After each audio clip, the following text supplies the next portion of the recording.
you, the rest of them, they see how you are addressing that conflict. By whatever way you have addressed that conflict, that's what they will take and apply when they become managers and whatever. Exactly. I become a manager and I find two staff members fighting or gossiping about one another.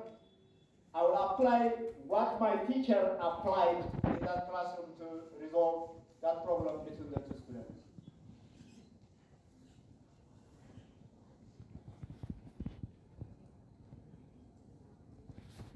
So, how do you deal with these things? Do you even think, when you take the measure of solving that problem, do you even think what lesson you want to give to the rest of the children using that opportunity? Do you even think? You don't. You instantly think of the problem and then bam, bam, bam, you solve that problem. You don't think of using, oh, here I have an opportunity to teach children how to resolve a conflict.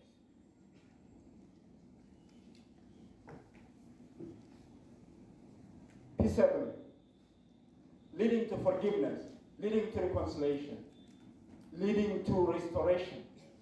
You see, every small thing can be used for a big thing. So this is what I say by teaching, by living what you believe. If you believe in forgiveness, if you believe in love, the first thing that comes to mind is not to point out fault or weakness. The first thing that you should think is, how do I use this opportunity in order to bring some education here so that the children will take and apply later in life.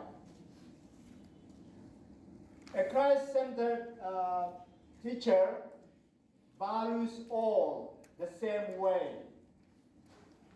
Okay? The Bible says there is neither Jew nor Greek. There is neither slave nor free. There is neither male nor female. For you are all one in Christ Jesus. Do you have favorite students in your classrooms?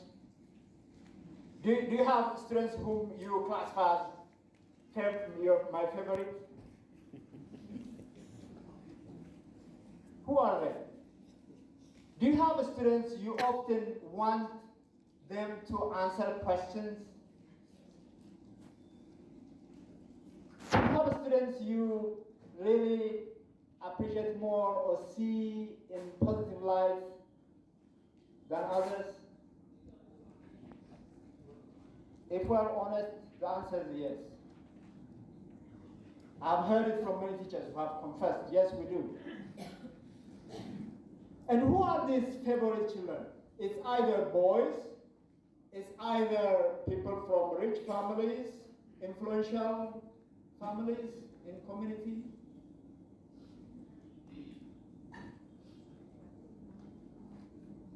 And that is seen by the students. So they imitate you when they grow and become adults. They imitate what kind of people you teachers favor. You lazy, sit down. When a student fails to answer a question, or when a student fails to bring in her complete homework. There's one story I read in the management literature, an Australian, he had a child. He had dyslexia, and he couldn't read well. He had reading problems. That's what Pam was talking about.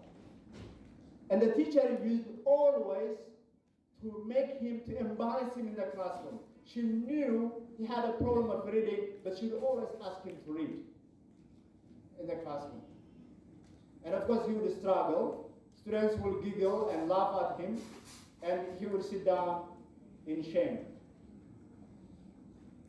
And one day the teacher said, you sit down, you hopeless child.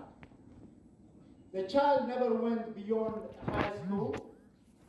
He couldn't make it. He went to business.